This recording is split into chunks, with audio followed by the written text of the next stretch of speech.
nada más te montas en el mío y lo das de tranquilo. ¿Ya estás con el aporte? Yo le puse hoy, me puso planilla Son las 2:59. Ya lo van a hacer 50.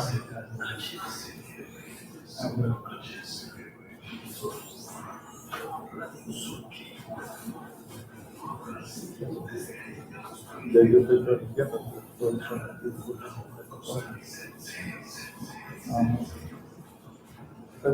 Y estamos ahí, ya las comparto.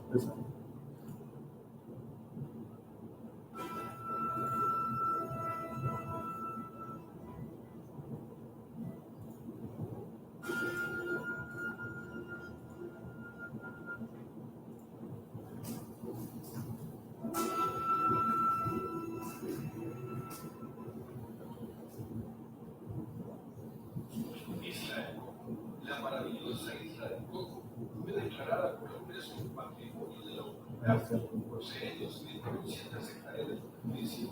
Es la isla deshabitada más grande del planeta y también la única isla del Pacífico cubierta de proceso local siempre verde. Esto debido a las abundantes y potenciales precipitaciones de gran riqueza paisajística, abundan los helechos, lomerías, ríos y valles, acantilados y islotes.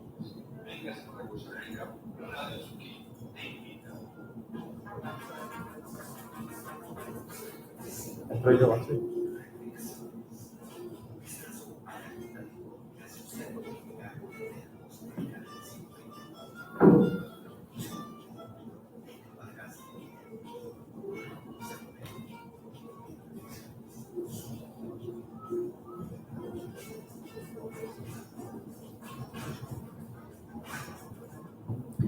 Muy buenas tardes, estimados amigos oyentes y quienes nos acompañan por Facebook Live.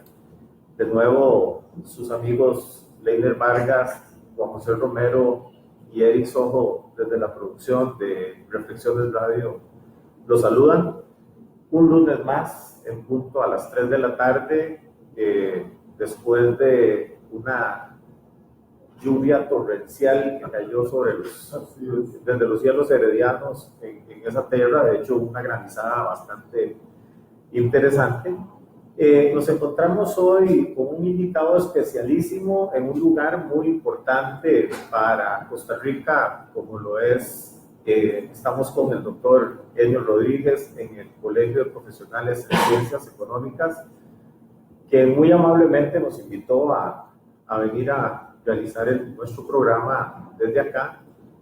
Entonces, vamos a conocer, como dice parte de nuestro eslogan, al personaje, a la persona detrás del personaje. Vamos a conocer quién es don Enio Rodríguez, más allá de conocer cuál ha sido su trayectoria profesional. Vamos a conocer a la persona que está detrás de ese personal, hasta donde don Enio nos lo permita.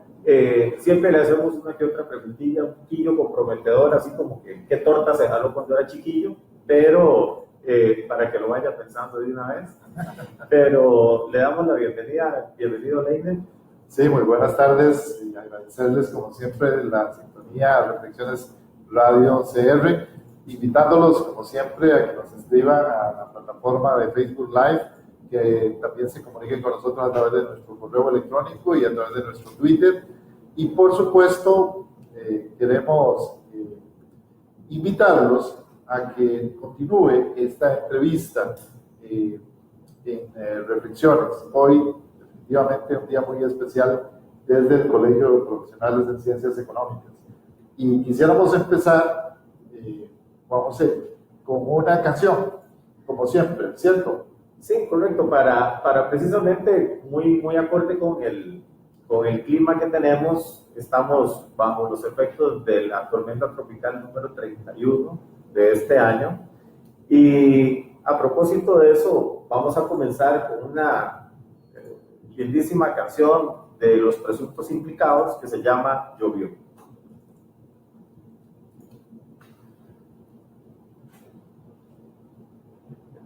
estábamos sin...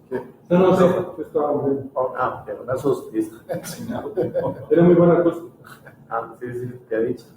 Bueno, estamos siempre en la plataforma de Facebook Live, pero estamos ahorita en la sesión de relajamiento de nuestra plataforma de radio.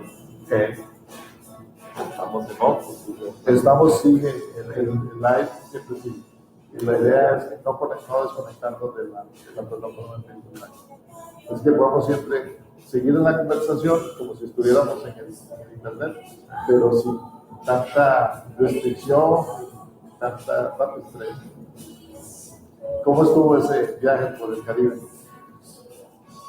Es paradisíaco. Yo sí, me imagino que sí le gusta Manzanillo, Cahuita, Puerto Llano. Es espectacular. Precioso. Es espectacular.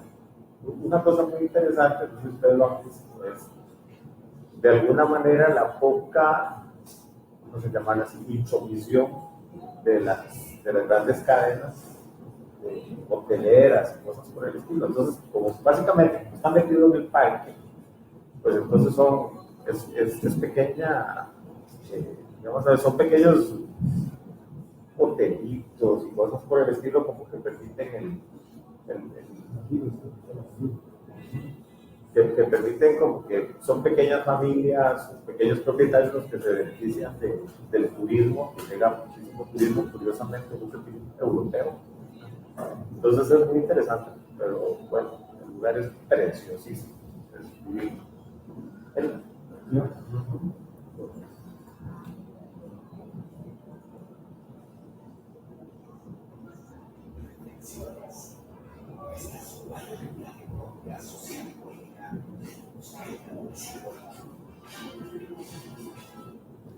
Regresamos a su programa Reflexiones, hoy con el doctor Enio Rodríguez desde el Colegio de Profesionales en Ciencias Económicas de Costa Rica. Estamos aquí, digamos que en una esquinita a la rotonda de la Bandera, a la rotonda de Betania. Y como le decía yo a Leiner cuando me dijo, bueno, vamos a hacer un programa con don Enio Rodríguez, y que bueno, yo voy a representar al ciudadano de a pie, y entre economistas se entienden. Entonces yo le paso ahorita el micrófono a Leiner para que nos presente a don Enio. En la primera parte del programa nos gustaría saber quién es Enio Rodríguez, dónde nació, cuál fue su participación en la escuela, en cuál colegio, y que nos cuente un poquito de la Costa Rica de esos años, de los años, digamos, en que usted estuvo en San José, supongo, en esos primeros años de vida. ¿Cómo era San José en esa época? ¿Y quién es Enio Rodríguez? Bueno, Leiner, compañeros, un gusto de tenerlos acá en el colegio de Leiner y mío, el Colegio de Ciencias Económicas. Estás en tu casa, así es que muchas gracias por la invitación al programa. San José, 1952. Ahí nací yo el 26 de noviembre en el Hospital San Juan de Dios, donde también estaba hospitalizado por una úlcera mi papá. Así es que tenía los dos progenitores muy cerca el uno del otro, de manera no intencional. Y vivían mis papás en una casita ahí en Barrio Los Ángeles, cerca del hospital. Posteriormente mi papá compró una casa en Barrio Vasconi, que me quedaba muy cerca de la escuela a la que yo fui, a Buenaventura Corrales, donde podía ir caminando y sobre todo las tardes de lluvia me gustaba regresarme a pie. En esa época no se usaban paraguas ni sombrillas, eso solo las mujeres. Los hombres usábamos capa, entonces nos mojábamos bastante. Y me imagino que a propósito pasaba brincando en los charcos como todos los chiquillos solíamos hacer. Nos veníamos en grupo a ver quién mojaba mucho más. Por supuesto que no había mucho carro, mucho tránsito. La idea de los carros en esa época, yo creo que para la gente de menor edad es inconcebible. Imagínense que estalló una bomba de neutrón y desapareció todo. No queda, pero los edificios quedan intactos. Así era, se veían pocas personas, no se veían automóviles yo salía a hacer mandados para mi mamá. Yo soy el mayor de 5 hermanos, en bicicleta. Iba al mercadito de Plaza Víquez a comprar pescado y dejaba la bicicleta afuera en el caño. Con el pedal la bajaba uno. Eran unas bicicletas inglesas, todas iguales, no tenían marcha, no tenían nada. Y compraba el pescado, iba a la librería Universal en la Avenida Central y dejaba la bicicleta afuera y ahí estaba. ¿Te acordás de la marca de la bicicleta? ¿Qué tipo de bicicleta era? Radish. Era una Radish. Eso le iba a decir, tenía que haber sido una Radish con un armazón de los frenos que era mecánica. Mecánica, muy bonita. Muy bonita, sí. Ahora solo la puede ver uno en los restaurantes, ¿verdad? Ya colgada en la pared. Sí. Fallaban los frenos y uno le podía meter el zapato a la llanta. Claro. Y frenaba, ¿no? Los papás no se ponían muy contentos con eso. ¿Y alguna vez te tocó montar a la novia en bicicleta? Sí, claro, pero ya eso fue más adelante, ya más grandecito que la escuela primaria. Claro. Sí, mi novia, que fue la misma con la que estoy casado, empezamos, ya tenía 13 años, 12 años y yo 14, cosas así, vecinos del barrio, así es que fue un noviazgo de toda la vida que no se ha terminado. De muchos años. Muchos años. La Buenaventura Corrales, por la Buenaventura Corrales pasó muchísima gente, bueno, ilustre este país. Eso es decir, más o menos como con quién coincidió usted que recuerde en esa época de escuela. Bueno, en el año inmediatamente superior iban, por ejemplo, los gemelos Salón, Carlos Francisco Echeverría, en el grupo estaba Fernando Herrero, Marco Vinicio Ruiz, en fin, mucha gente, efectivamente. Sí, porque es curioso, porque uno cuando lee de estos personajes, uno siempre ve ahí la escuela Buenaventura Corrales, y entonces uno dice, bueno, no sé si es una cuestión de ubicación propiamente de la escuela, de que las familias tenían la circunstancia de vivir por ahí cerca, o que de alguna manera había una predilección por la calidad de la escuela Buenaventura Corrales, y entonces iban a parar ahí sus hijos. Ahora, ¿qué hacían los niños? Por ejemplo, los niños ya un poquito más adolescentes, en esa San José, de los años 50, finales de los 50, principios de los años 60. Bueno, se vivía no en las casas, sino afuera, en el vecindario. Recuerdo que jugábamos, desde luego, fútbol en la calle. Había tan poquito carro que se podía armar la cancha, y cuando venía un carro, pues todo el mundo se hacía un lado, y el carro trataba de no golpearnos las piedras que venían a la cancha, porque todo el mundo tenía otro ritmo. Las casas eran de puerta abierta, jugábamos trompo mucho, también jugábamos una cosa que le llamábamos pool, no sé si ustedes lo llegaron a jugar, 2 ladrillos y un tuquito, se levantaban con un palo de escoba y se le pegaba, y se apostaba con cajetillas de cigarrillos vacías, con envolturas de cigarrillos, que eso tenían valor. Sí. ¿Vos lo jugaste? No. Yo jugué tresillo, jugué trompo, bolitas. En Turrialba jugábamos puro. Claro, había que ser muy artista porque había que levantarlo y darle el varillazo, y entonces se contaban los pasos. Y según la cantidad de pasos, así valía 100, 200, 300 colones, y entonces las envolturas de los cigarrillos, los Delta, los Ticos, los Chesterfield, todos esos. Ticos valían 10, Campos valían 100. Y los Chesterfield valían como 1000. Los extranjeros valían. Sí, valían un montón. Entonces, es bien interesante. Digamos, vean ustedes que Don Genio, me imagino que. ¿Y qué tal le iba? Bien. Sí, tenía buen pulso. Sí. Bueno. ¿Y cómo fue ese paso de la escuela al colegio y la universidad? ¿Cómo es el proceso ese? De la escuela primaria, varios en clase hicimos el examen de admisión del Colegio San Francisco, el cual pasamos, algunos, o la mayoría de los que pusimos en realidad, y el cambio fuerte era el inglés.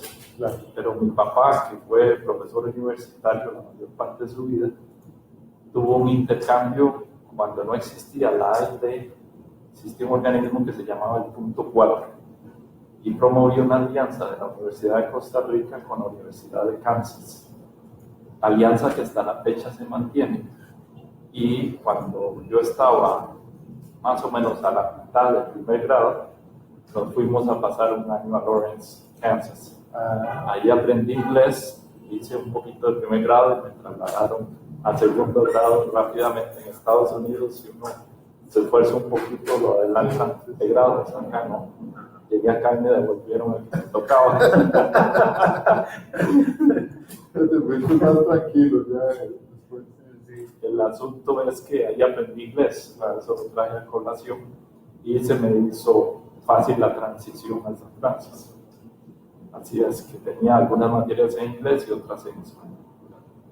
Y después, ¿cómo es ese salto de colegio? Pero antes, cuéntanos algo, alguna anécdota que casi nadie conozca de Enio Rodríguez y que Reflexiones Radio pueda tener como propia. Bueno, en primaria, Fernando Herrero tuvo la iniciativa de hacer un periódico.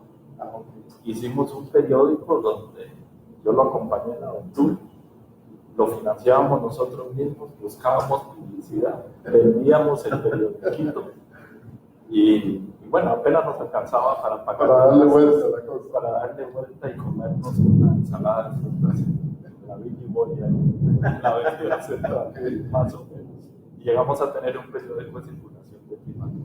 Ahí también me metí en política y fui vicepresidente de la escuela.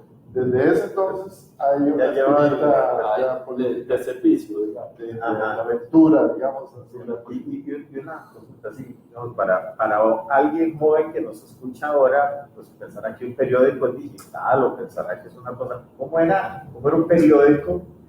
Estamos hablando de primaria, estamos hablando de finales de los años 50. Finales de los años 50, Sí, ¿cómo era un ya periódico? estamos hablando de los 60. Y unos pares de chiquillos. Era un periódico, lo hacíamos en un papel de lujo muy bonito. Era satinado, brillante. Lo hacíamos en una imprenta, efectivamente. Y entonces aprendimos a revisar pruebas, galeras se les llamaban. Aprendimos hasta leer de derecha a izquierda, para poder leer fotograbados, cosas de esas en espejo. En serio. Sí, y siendo chiquillos revisábamos las galeras, las aprobábamos, de todo eso. Y tenía otro cuerpo de colaboradores.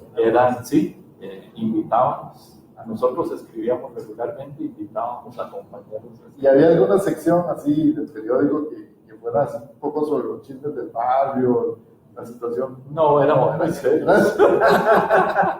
Aprovechamos para enviarle un saludo a Fernando a la distancia, profesor de la Escuela de Economía, todavía activo en la maestría en Economía, allá en la UNA.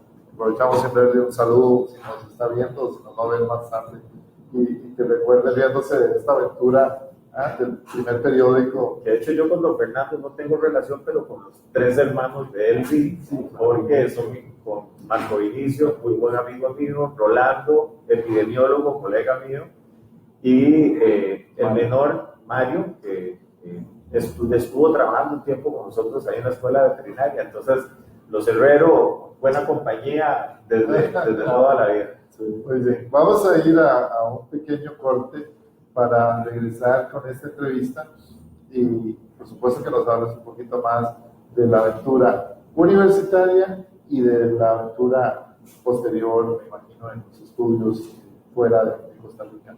Pero ya venimos, vamos con un pequeño corte en Reflexiones Radio. Gracias. El colegio nos tocó al joven. Bueno, es una cosa interesante porque les tocó como en el colegio. Aquí Arturo. Bueno, ya, Muchachos. Estaba en el colegio estudiantil, ¿verdad? Sí, por supuesto. Sí, porque ya los gemelos estaban en la universidad. ellos iban un año adelante. Sí, estaban en la universidad. Hay fotos. Sí, yo sí. Sí, hay una foto. De hecho, Alberto tiene una foto ahí donde está en el pleito de Alcoa. Lo que pasa es que en ese pleito se metieron todos los universitarios ahí, inclusive colegiales de los principales colegios, tenías que, digamos, era absolutamente. Servirte lo que quieras. Aloe.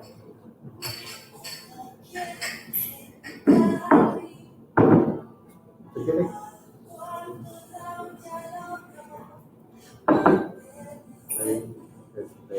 Es muy interesante, porque una época muy interesante, bueno, siempre ha habido épocas convulsas, ¿sí? Pero eso fue especialmente convulso, fue muy especial, pero bonito tocarlo ahora en el programa, porque de alguna manera también habla mucho de la forma de una época nosotros nos tocó París 68, se olvida la revolución estudiantil que casi toma el poder en Francia, la revolución de los hippies también, San Francisco y en Inglaterra, todo eso nos fue marcando, todas las revueltas contra la guerra de Vietnam, después viene el golpe de Estado con Allende, hechos. Estamos muy, son momentos muy duros.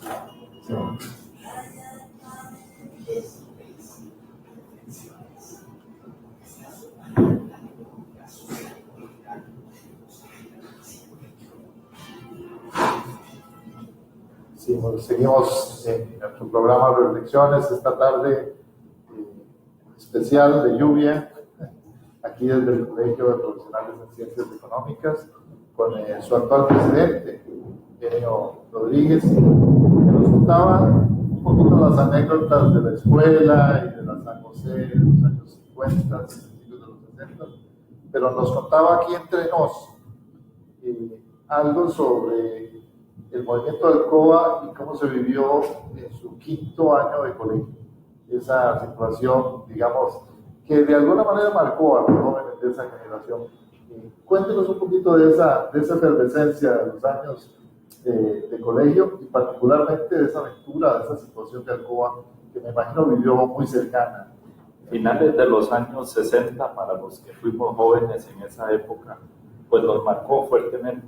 Hubo eventos como la Revolución de Mayo de París, una revolución estudiantil obrera, que incluso estuvo cerca de asumir el poder, sin mucha claridad de para qué, pero porque ahí estaba desde la izquierda más radical hasta grupos no tan de izquierda, claro. El Partido Comunista creo que no participó, si mal no recuerdo. Era un momento de mucha efervescencia, estaba la guerra de Vietnam, el movimiento de protesta contra Vietnam y el movimiento hippie de paz y amor, que cuestionaba a la sociedad en sus cimientos, a la sociedad tradicional de la posguerra. Fue el primer cuestionamiento profundo desde una perspectiva que después derivó en excesos con drogas, un movimiento que se formó tan rápido como creció. Pero en México, por ejemplo, en América Latina también, la batalla de Tlatelolco, la situación de los... México, Tlatelolco justo antes de la Olimpiada, tenían miedo de la fuerza de la izquierda convoca en la plaza de Tlatelolco, la plaza de las Tres Culturas, y hay una masacre. Y las Olimpiadas siguieron como si nada. Sí. A los pocos meses, a la comunidad internacional no le preocupó gran cosa. O sea, es una época muy convulsa, muy llena de conflictos a nivel internacional. ¿Y qué pasaba en Costa Rica? Costa Rica había un reflejo de todo esto. La iglesia se había movido hacia la izquierda. Juan XXIII, la encíclica papal fue muy... y un concilio vaticano que también generó mucho compromiso social, entonces la iglesia también participaba y había muchos dirigentes estudiantiles católicos que se movieron hacia la izquierda inspirados por las ideas de la iglesia en ese tiempo.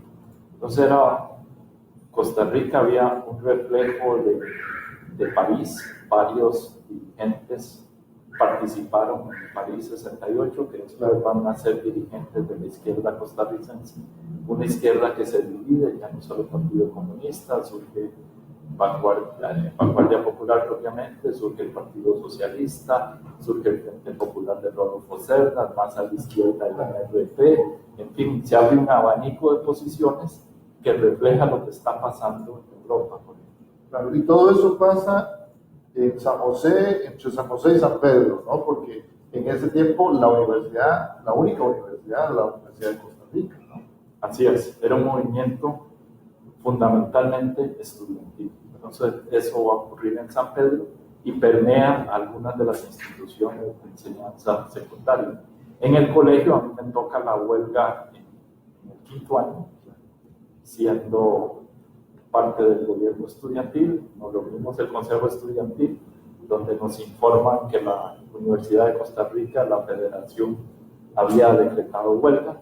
En días anteriores habíamos tenido profesores como José Manuel Salazar Navarrete explicándonos Alcoa. Tratamos de que viniera alguien a hablar a favor de Alcoa y nadie quiso. Entonces solo teníamos una versión de los eventos. Entonces no fue difícil para los estudiantes irnos a huelga. Y nos fuimos a informarle al director del colegio, un padre estadounidense de origen alemán, conocido por su carácter fuerte. Teníamos un compañero de muy buenas salidas, Agustín Álvarez Araya. Le dijimos, padre, venimos a informarle que estamos en huelga. El padre nos dijo, el último acto, como director, los expulso a todo el gobierno estudiantil. Además, dice el padre, muy molesto, renuncio al colegio. Entonces Agustín le da la mano al padre y le dice, padre, le acepto la renuncia. Muy bien, muy bien. Bueno, esa es una verdadera anécdota, probablemente muy poco conocida en la Costa Rica del siglo XXI y que queda para nuestros archivos de reflexiones en Radio UCR. Sí, De verdad es una anécdota muy especial, en 5º año, es muy la interesante. renuncia del padre hacia el movimiento estudiantil en ese entonces. Y tomamos el poder y lo mantuvimos por una semana.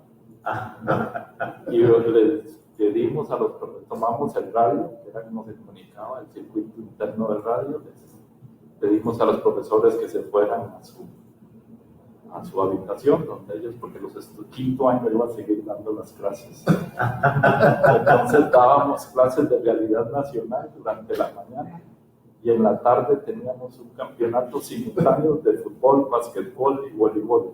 Sí. Y un grupo de relaciones intercolegiales que iba a visitar otros colegios a explicarles por qué debían acompañarlos en la huelga. Y muchos nos acompañaron. Pues resulta muy interesante. ¿Y cuál era la reacción de los muchachos de 4º, 3º y hasta 1º con eso de recibir clases de realidad nacional de sus compañeros de 5º año? Estaban felices y como eran otros tiempos, no era el siglo XXI, usaban los buses del colegio para ir a protestar a la Asamblea Legislativa. A la Asamblea Legislativa. El propio 24 nos avisaron de la peor que tenían información que iba a haber gases lacrimógenos y que se iba a poner violento.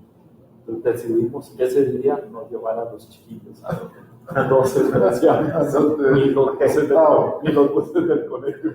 Los de 16, los viejos dijeron no llevar a los chiquillos de 12 y 13 años.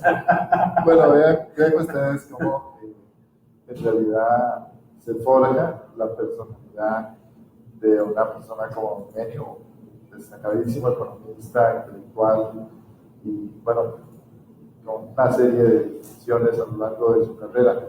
Pero cuéntenos un poquito, después de esas aventuras en el colegio, cómo es la universidad y cuéntenos un poquito de la experiencia internacional, porque usted es una de las personas que ha estado representando a este país por muchos años fuera de este país, usted y su familia. Y bueno, cuéntenos un poquito de esa experiencia antes de que empecemos la charla más seria sobre los desafíos de la sociedad costarricense en el siglo XXI. Muy bien.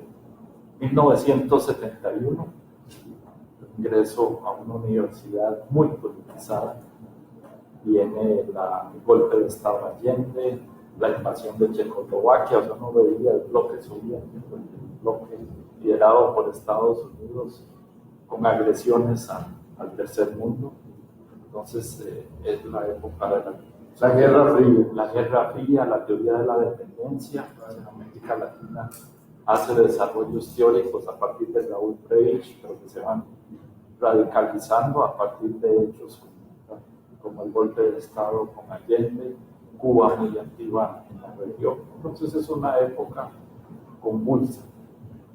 Y eso se reflejaba en los profesores, aunque economía siempre tendió a ser más conservadora y ecuánime, siempre teníamos profesores como Álvaro Montero Mejía, que prácticamente agitaban, no daban clases. Lo estimo mucho, pero sus clases siempre eran una invitación revolucionaria. Y así, ese era el mundo estudiantil. Yo me preocupé por estudiar, sacar muy buenas notas. Quería irme a estudiar al extranjero. Combiné economía con administración, con filosofía, con antropología, para tener una formación un poco más interdisciplinaria, porque uno veía la limitación de quedarse solo en economía pura. Por allá de cuarto año, estaba yo terminando cuarto año, y aparece un cartel en el colegio, en la escuela de economía, que decía que el ICE estaba buscando economistas, administradores de empresas y estadísticos. Ya yo estaba con anillos de casarme, entonces fui y abandoné. Yo trabajaba en la escuela de matemáticas, donde me divertía mucho, pero ganaba muy poquito, trabajando con modelos abstractos de economía matemática, y ya quería pues mayor estabilidad. Ahí voy al ICE y me encuentro que quien convocaba era Helio Fallas, el vicepresidente de la República, y quien se convirtió en mi primer jefe. Estás hablando del ICE. No, del ICE. Del Instituto Costarricense de Electricidad. El ICE, y ahí Helio Fallas estaba contratando profesionales en ciencias económicas. En esa época, el ICE había 2 o 3 computadoras en el país, Matilde, Sí, claro. creo que había otra en el Banco Central y otra en el ICE. La del ICE era la más poderosa. En esa época no había paquetes, no había nada. Existían 2 lenguajes de programación, COBOL y Fortran, y el lenguaje de máquina de ceros y unos. Y cualquier problema que uno se planteaba tenía que desarrollar el sistema y el programa. Tanto, bueno, pues el ICE estaba haciendo programación financiera y no había logrado que los profesionales en ciencias económicas se comunicaran adecuadamente con los programadores y con los analistas y desarrollar los programas correspondientes. Entonces decidieron contratar recién graduados, nosotros, y entrenarnos como programadores. Así es que pasamos. Entonces su primer jefe fue don Helio Fallas. Así es, y de guardo cariño y estima hasta la fecha. Claro, por supuesto. ¿Y cómo es después esa aventura hacia afuera? ¿Cómo es, en qué momento es que Enio y su familia, o Enio ya casado, no sé si en ese proceso sale al exterior?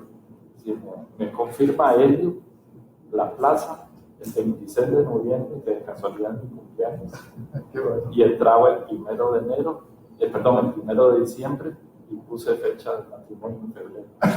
Todo fue muy rápido. Que aprovechamos para Estabilidad económica y buscar estabilidad personal. Exacto. Sí. saludo cordial, por cierto, a su esposa, que seguramente nos estará viendo por la plataforma de Facebook o escuchará el programa después. Muchísimos cariños. Y esa aventura, a posteriori. Bueno, termino la licenciatura, la tesis de licenciatura la escribí con Alberto Garita, que hizo carrera en Guatemala posteriormente. Hicimos un modelo de simulación financiera para el ICE, termino la licenciatura, inmediatamente la misma Universidad de Costa Rica me ofreció una beca. Entonces ahí vino la decisión de dónde estudiar. A mí me atraía Inglaterra, era distinto de Estados Unidos, era una formación en esa época menos técnica. Estados Unidos era más matemática y aplicada, Inglaterra con mayor discusión filosófica y de fundamentos teóricos, que es mi inclinación personal. Así es que estudié universidades y apareció un instituto que a la fecha sigue siendo el mejor instituto en estudios del desarrollo del mundo, de la Universidad de Sussex, el IDS, se conoce por sus siglas, y ahí hice mi maestría y doctorado con la beca. Además, esa que me otorgó la Universidad de Costa Rica fue el mejor negocio de la universidad, porque mi esposa sacó otro doctorado sin costo para la universidad, entonces fue 2 por 1. Y cuando regresaron, los dos trabajaron en la universidad. Los dos trabajaron. Estamos hablando de qué época. Regresamos a hacer la tesis en 1980, finales de 1981, y nos vamos a terminar la tesis en septiembre más o menos de 1982, y regresamos con la tesis en 1983 a las 12. Wow, en medio de la peor crisis económica del país. En medio de la peor crisis económica del país, y les cuento otra anécdota personal. Nos casó el padre Jorge Arturo Chávez, director de la Escuela de Agronomía de la UNA, dominico. Sí, a quien saludamos, ¿verdad? Una gran persona. En la iglesia de San Rafael de Escazú, donde el padre pues, no daba misa usualmente. Cuando viene la crisis de Carazo, nosotros estábamos en Inglaterra, la libra esterlina había subido con respecto al dólar y el colón se había desplomado. Sí. Había unos colones preferenciales para estudiantes. Mi papá, que fue quien hizo la gestión, tenía que demostrar que éramos casados porque nos aumentaba la cuota. Y ahí nos dimos cuenta que el matrimonio nunca se había inscrito. O sea que estaba de alguna forma en unión libre. en unión libre. Sí. Desde el punto de vista del registro civil estaban en unión libre. Claro. Rápidamente se solucionó y pudimos terminar los estudios. Sí. Esa es una época realmente convulsa. Inmediatamente vos ingresás, regresando al país, ingresás a tu primera aventura ya como parte, digamos, de ser servidor público directamente en el gobierno, ¿cierto? Terminamos abril, mayo Del 83. del 83. Yo había ayudado al principio de la administración Monge, agrarios, había mucha conducción agraria. Me voy y tenía 2 opciones de trabajo. Una, hacer el postdoctorado en Inglaterra, SPRU, el Science Policy Research Unit, el tema tecnológico siempre me ha gustado. Entonces era hacer un postdoctorado en tecnología, en biotecnologías, o con el Banco Mundial en Egipto. En eso me llega la llamada de parte del presidente Monge, que querían que me viniera a ayudar Con la crisis económica. Y desde luego, cuando regresó Gloria, que había ido a la universidad, regresó por tren en la tarde, la fui a esperar a la estación.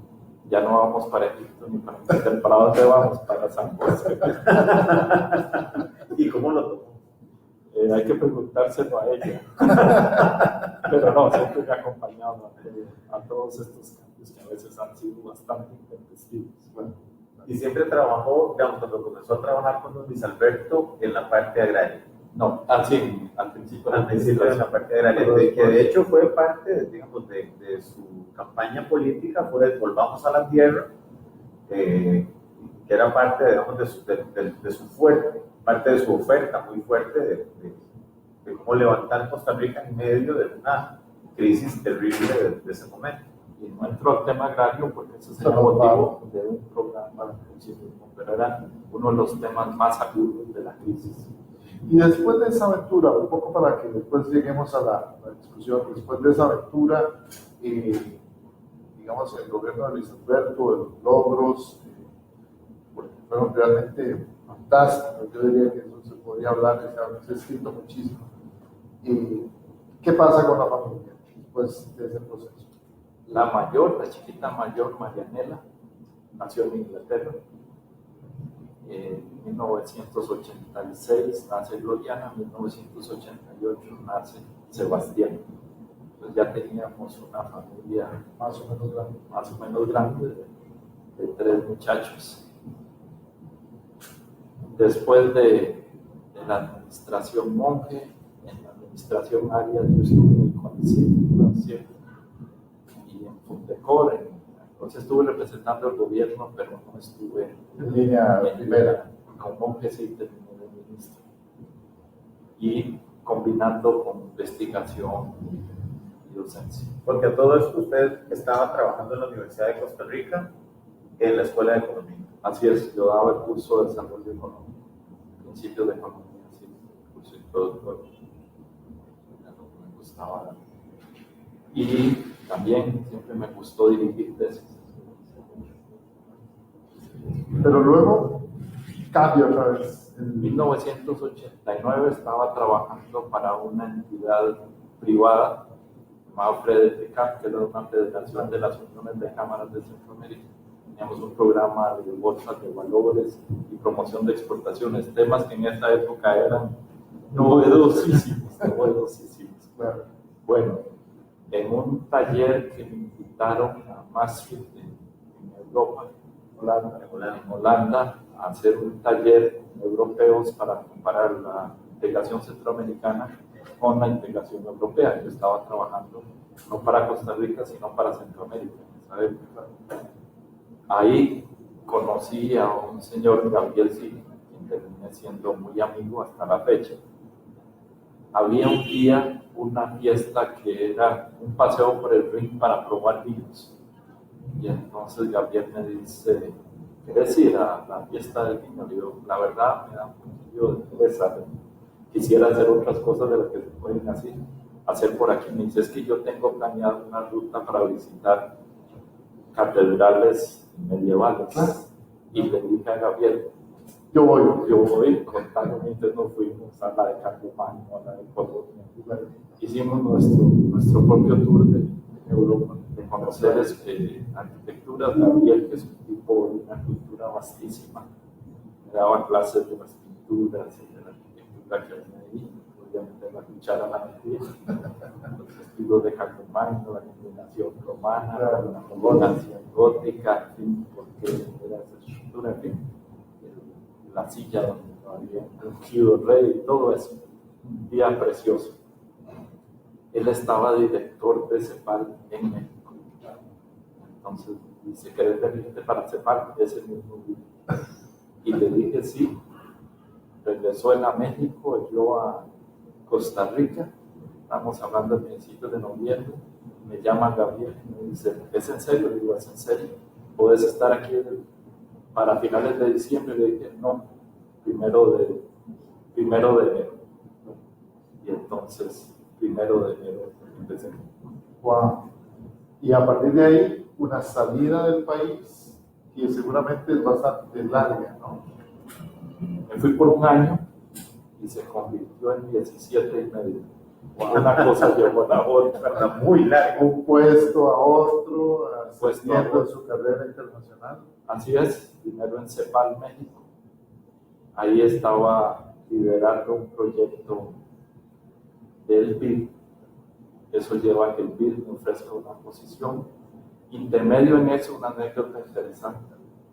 Me ofrecen una consultoría en el South Center en el verano de 1993 para ayudarles a hacer una iniciativa de deuda al movimiento de no alineados. En ese momento presidía Indonesia. Yo me voy para allá, con 3 visitas a Indonesia, memorables, y escribo la consultoría, que era una iniciativa de deuda para los países pequeños altamente endeudados, conocida por IPIC. El presidente de Indonesia le pide cita al presidente Clinton, le presenta una ponencia, el presidente Clinton acepta, se la presenta al G7 y se convierte en la iniciativa de deuda para los países altamente endeudados. Wow. Eso yo no lo he contado mucho. Bueno, nos lo está contando en Reflexión del Radio, precisamente creo que son de las cosas que se sorprenden nuestra audiencia cuando la escuchan. Sí, entonces yo creo que la gente va a estar diciendo, bueno, ahorita estamos en medio de un problema económico, estamos en el Colegio de Ciencias Económicas con una persona con la trayectoria como Eugenio Rodríguez, ¿y por qué no le preguntan un poquito de economía? Pero vamos a hacerlo después de este pequeño corte. Manténgase con nosotros. Gracias.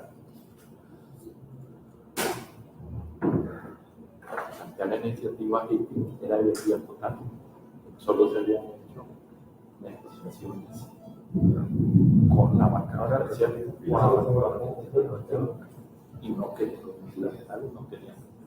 Y hippie que es una renegociación de los multilaterales. Bueno, Pues, ¿y eso repercutió en cuántos países? en América Latina, Honduras, Nicaragua, perdonó la deuda, y Bolivia, y una cantidad de países africanos. Se les perdonó la deuda multilateral. Sí. Bueno, eso es mucho.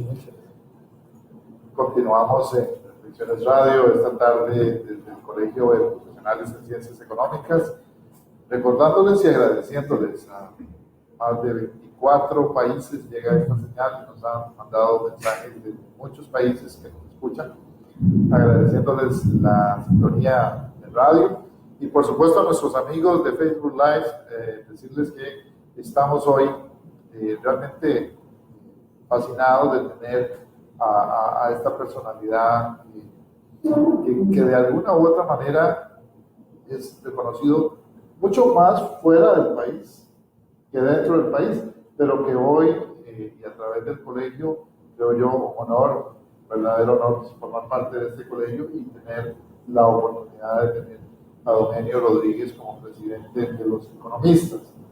Quisiéramos hablar un poquito de los problemas del siglo XXI, dejando un poquito la trayectoria, ¿verdad?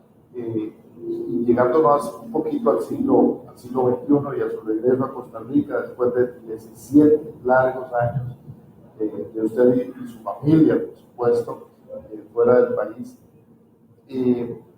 ¿Cómo encuentra Costa Rica después de 17 años de viajar en el mundo? Supongo que habías venido a visitar a tu familia, etcétera, pero no es lo mismo, ¿verdad? Cuando llegas y volvés de una estadía larga.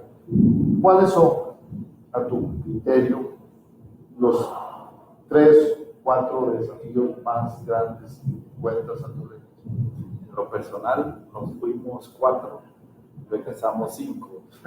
Nació Leonardo en Estados Unidos y regresa o viene a Costa Rica a los 8 años, ya a vivir, conocida a una Costa Rica muy distinta, muy avanzada en algunos campos y con un rezago tremendo en otros. El tema de la infraestructura es terrible, nos agobia a todos y afecta la competitividad del país de una manera. O vos te fuiste cuando se podía manejar en las calles de San José y regresaste A las mismas calles con 4 veces más carros. sin nada de infraestructura o prácticamente nada. Las mismas calles. Durante 40 años no se hicieron calles. En este país no se hicieron carreteras. A excepción de la 27, no se ha hecho nada. Entonces, bueno, es una Costa Rica agobiada por el tema de infraestructura, el tema fiscal, 8 años sin volverlo a ver, un problema creciente. Que hoy de alguna manera está en la picota, digamos. Hoy salta a ser el problema número 1 cuando el presidente anuncia una crisis de liquidez. A mí que me tocó estar en la administración que vivió con la crisis de liquidez de agosto de 1981, administración Carazo, donde por desidia política no se actuó y se dejó que fuera un ajuste de mercado rudo, en donde simplemente los tenedores de bonos decidieron no le prestamos más a Costa Rica. No había precedente, luego hubo crisis de deuda en México, agosto de 1982, y Brasil, y ahí viene todo. Costa Rica fue el primer país en declarar moratoria de pagos. Fue el primer país y no había procedimientos, y no querían sentarse precedentes, Claro. porque era un país muy chiquito que se podía solucionar así si hubiesen querido los países grandes, pero tenían el precedente para México, para Brasil, para Colombia, para los países grandes, para Perú. Entonces nos hicieron naufragar por un año completamente o año. Al principio, mientras no se tuvo conciencia, porque en el mundo financiero, político internacional, una crisis de Costa Rica no lo hace reflexionar. Entonces nos aplicaron juicios, entonces teníamos que ir a defender que no se dejaran los aviones del AXA, la línea aérea que teníamos en ese momento, no se las dejaran incautadas, porque había bancos que nos habían puesto demandas, teníamos que contratar bufetes, teníamos que estarnos defendiendo. Yo fui parte del equipo negociador desde 1983 en adelante. Había que negociar en todos los frentes, organismos multilaterales, banca privada, banca multilateral y los gobiernos bilaterales. Era un mundo muy tumultuoso. Y eso es la amenaza que tenemos ahora si no actuamos. Al haber anunciado el presidente una crisis del CIDES que todavía no tenemos, y eso los costarricenses tienen que estar tranquilos, fue una frase exagerada, no estamos en ese momento como estuvimos en agosto de 1981. Lo que sí cabe es la advertencia de que no queremos llegar a ese mundo. No queremos llegar a un mundo de cesación de pagos y empobrecimiento de toda la población. Sí, que hoy pagamos todavía los costarricenses, muchos no pudieron completar el colegio, muchos están de alguna manera hoy arrastrando esa consecuencia de la crisis del 81, 82, y obviamente la caída de los salarios reales, el problema del desempleo, la violencia, todo lo que se vivió. Y bueno, yo era muy chico en esa época, pero recuerdo hacer fila en los estancos para poder ir a comprar comida. Y bueno, parte de mis hermanos tuvieron que sacrificar su colegio para poder sostener parte de la familia que estábamos todavía en la escuela.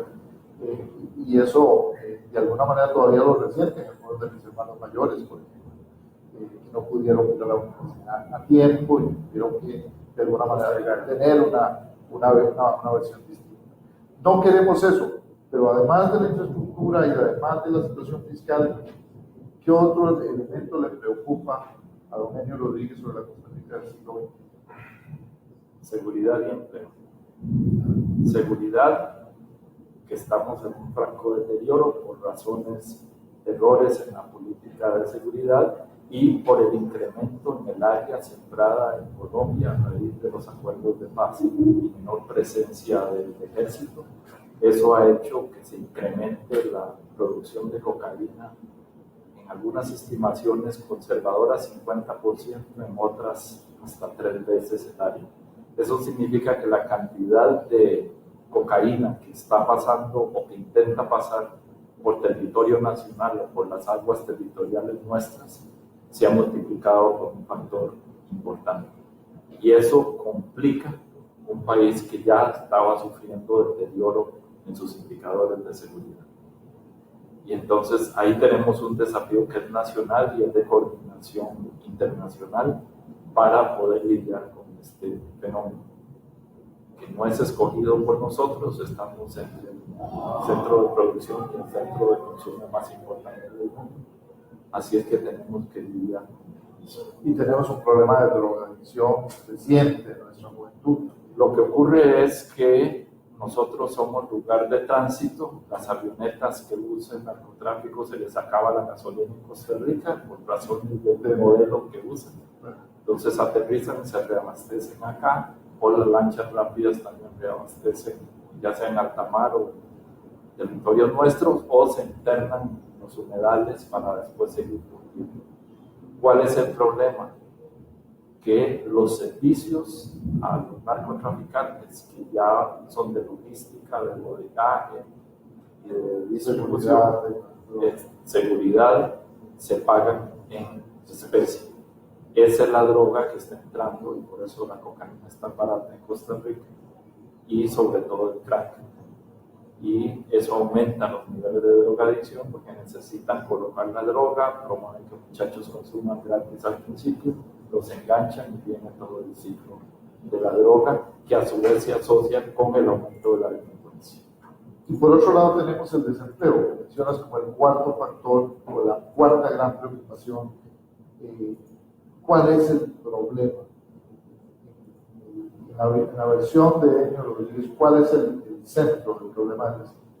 Bueno, solo estamos generando empleo para el 55% de los empleados en el sector formal, 45% en el sector informal, sin acceso a la Caja Costarricense de Seguro Social, sin cotizar para el sistema de pensiones, y además tenemos un desempleo muy alto de 9% y hemos tenido un descenso en la tasa de participación de la gente, es decir, la gente no aparece como desempleada porque dejó de pedir empleo, se desanimó, como decimos los economistas. Y está, como decimos allá en Grecia, pulseándola en otro lado, o sea, de guachimán en la calle para cuidar carros, de chofer de Uber o de chofer de pirata a ratos cuidando, ¿verdad? Formalmente como guarda en algún lugar, es decir, está en una condición de empleo informal. Ahora, preguntando como ciudadano de aquí. Eso es lo más difícil. Sí, porque vamos a ver, sale ayer en el periódico, ayer o antier en el periódico, que hay peligro de que se cierren muchos centros de red de cuidado, que son al fin y al cabo el fuente de empleo de muchas mujeres, madres, y que ayudan precisamente a que muchas mujeres, madres accedan al empleo porque tienen cómo dejar a sus hijos, y que se podría haber afectado por la crisis de liquidez. Entonces se nos juntan los temas.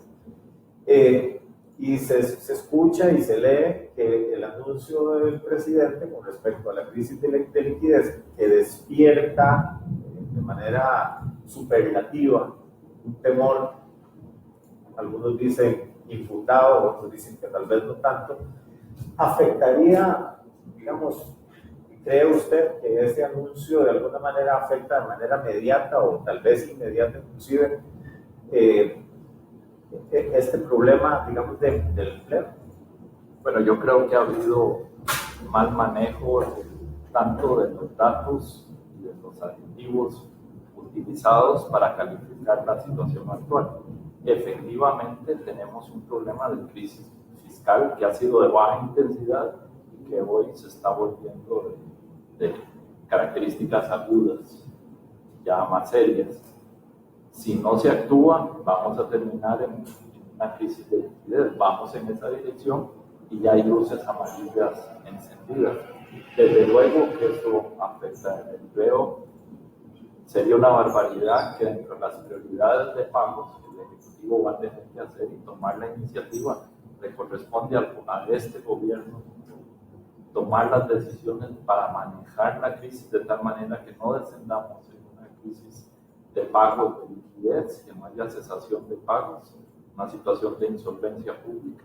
Y le corresponde también tomar la iniciativa en la solución fiscal. No puede esperar ni patearla por el próximo gobierno.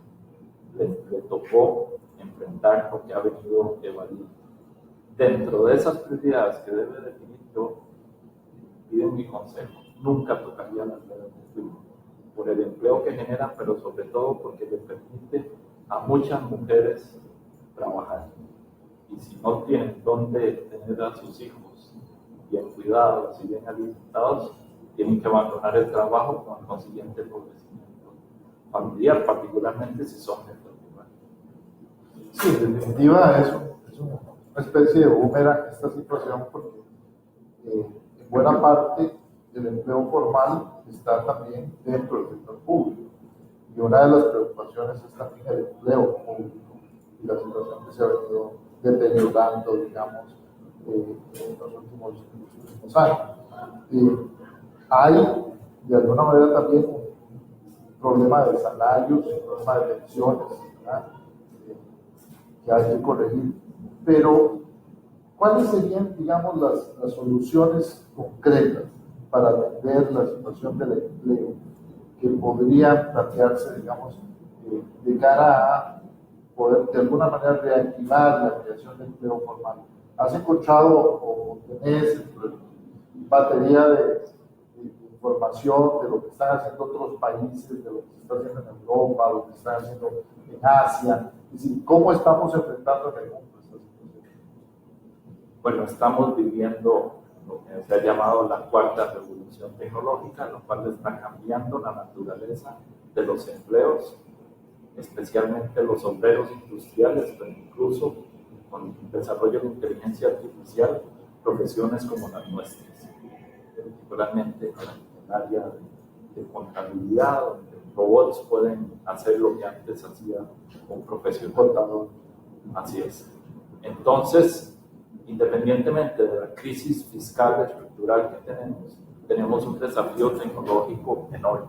Entonces tenemos que ubicarnos en esa realidad del siglo XXI, resolver el problema fiscal cuanto antes y con la mayor celeridad para podernos concentrar en el problema de empleo, el problema estructural más grande de esta economía, de esta y todas las economías. Ya vemos lo que pasó en Estados Unidos en las elecciones recientes.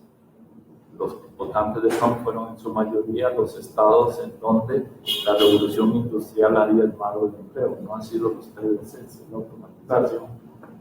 Se les vendió un argumento falso, pero ya eso es motivo de otro programa. El tema es cómo desarrollar en Costa Rica una capacidad de adaptación proactiva al cambio tecnológico, que significa un cambio estatal, pasar a gobierno digital que no estorba, una cultura emprendedora en la educación y en la sociedad costarricense, y de esa manera empezar a promover encadenamientos de cadenas productivas mucho más eficientes y que agreguen valor desde agricultura de precisión hasta exportaciones de alto valor agregado o vinculadas con un paquete turístico que Costa Rica lo tiene muy exitoso, pero mayor vinculación, articulación de todas las cadenas. O sea, política productiva, política tecnológica, a pesar de que tengamos crisis fiscal, vamos a requerir muchísima inversión en nuestros jóvenes seguramente. Usted tiene ya ahora adolescentes y probablemente muchachos, ya no tengo adolescentes. Ya no tienes adolescentes. Tengo adultos jóvenes. Bueno, adultos jóvenes, millennials, algunos de ellos. Sí. Y digamos, para terminar esta entrevista un poquito más en lo positivo, ¿cuáles son, a su juicio, los elementos, digamos, de avanzada que miras en Costa Rica? ¿Cuáles son esas oportunidades, esas cosas que no se ven en otras partes del mundo? Que ves potencialidades que tiene Costa Rica, que seguramente muchas, pero ¿cuáles podrías mencionar que te llamen a ti la atención después de tantos años? Una localización que significa buena capacidad para hacer negocios por distancia, uso horario, beneficio también por turismo, la localización, acompañado desde el punto de vista ya más de biodiversidad, la localización entre el norte y el sur, es el único punto del planeta donde se unen los dos hemisferios, y por eso tenemos la biodiversidad tan rica que tenemos, y que es la base, a partir de los parques nacionales, del éxito turístico. Un país hermoso. Un país muy hermoso. Eso, con una población relativamente bien educada, con toda la falla, la crisis del 82, de la que no nos recuperamos definitivamente, nos pagamos por las acciones. Eso, sin embargo, tenemos un sistema educativo de alta calidad, con universidades excelentes, que yo las veo haciendo un viraje. Es como un transatlántico, les cuesta virar porque son muy grandes, pero se están yendo hacia el emprendimiento, hacia las habilidades blandas, hacia las tecnologías que podemos desarrollar. Un mundo donde se evalúan los programadores de apps, no los que saben llevar la contabilidad, porque la contabilidad la van a llevar los robots. Las apps sí van a seguir en ese marco. Pues tenemos que irnos moviendo hacia esos sectores en donde va a haber demanda y salirnos de las áreas donde no va a haber demanda, lo cual significa programas de entrenamiento y reentrenamiento. Saber que al margen de la crisis fiscal, el mundo está viviendo una crisis por la cuarta revolución industrial. Yo tal vez como para cerrar en una respuesta muy corta, tal vez ahora quienes nos están escuchando, quienes nos están viendo, dicen, vamos a ver, ¿Qué opina el presidente del Colegio de Ciencias Económicas con toda su experiencia, con todo su bagaje, con respecto a ¿será que sí podemos salir y cuánto me va a costar a mí, la persona? ¿Cuánto voy a tener yo que aportar para salir de esa crisis fiscal en la que nos podríamos meter? Tal vez si me logro explicar, me va a costar 5,000 colones al mes, 10,000 colones al mes, 50,000 colones al mes, porque de alguna manera si me suben el impuesto al valor agregado, bueno, si se crea y me lo suben, si me suben el impuesto de la renta, ¿cómo? ¿Y cuál sería el costo para mí? Y eventualmente, ¿cuál es el costo de no hacer eso? Excelente pregunta. Lo primero que diría como economista es, cada día que nos atrasemos nos sale más caro el ajuste. Estos 3 años que hemos perdido de no intentar hacer la reforma va a significar que la reforma tiene que ser más profunda y más cara. No es que ganamos tiempo para facilitar la reforma, no, perdimos grados de libertad. Cada vez que se atrasa la reforma, la población debiera estarle demandando al gobierno y a los partidos políticos que se pongan ya de acuerdo en una reforma suficientemente significativa por el lado de gastos, por el lado de ingresos, por el lado de reglas fiscales, por el lado de eficiencia y rendimientos, que nos permitan salir de este atolladero. ¿Por qué? Porque cada vez el ajuste va a ser más grande. Si antes era 1,5 del PIB, ahora son 3, probablemente 4, y si nos descuidamos son 5 puntos del PIB los que se necesitan recaudar, ya sea por nuevos impuestos o por recorte de gastos. Entonces, cada día de atraso nos va a costar a todos del bolsillo más caro. Entonces, ningún bien nos está haciendo que esto se dilate, que esto se retrase. ¿Cuánto nos va a costar? Bueno, lo puedo decir en términos macroeconómicos, nos va a costar sus 4 puntos del PIB, que es un dineral del mundo, es 4% de toda la producción nacional. Eso, cómo se van a distribuir las cargas entre la población, es otra de las respuestas que debe dar el sistema político, de tal manera que sea proporcional a la capacidad de pago, que haya equidad. Entonces, lo que no podemos entrar es en un juego de suma cero, donde distintos grupos de interés quieren que todo el ajuste lo absorban nosotros. Lo que tenemos que entender es que el problema es tan grave que todos vamos a tener que ceder empleados públicos, van a tener que ceder empleadores, van a tener que ceder ahorrantes, van a tener que ceder una gran cantidad de sectores que se van a ver afectados en mayor o menor medida, y tratar de diseñar un programa de ajuste que equilibre las cargas de la mejor manera. Nunca son puros técnicamente perfectos, nunca son perfectos como los podríamos diseñar en el escritorio con leyes, porque al final son resultados de negociaciones políticas. Esa es la realidad. Lo importante es entrar a esas negociaciones ya con una actitud de bien común y de patriotismo, antes de que vivamos lo que ya nos tocó vivir en 1980.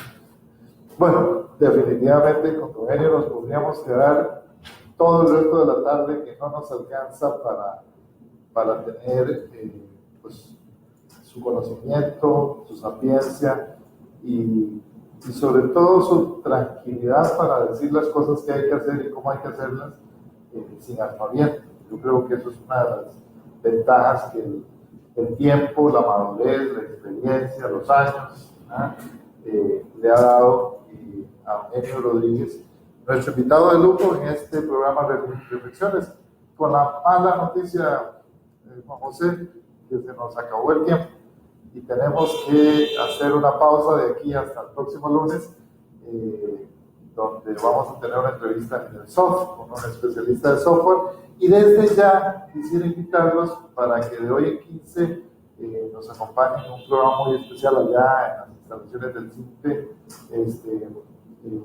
que quisiera que vos presentaras, por supuesto, el programa que tenemos de hoy en 15 con el ex director del Estado de la Nación, que nos va a hablar del Acuerdo Nacional.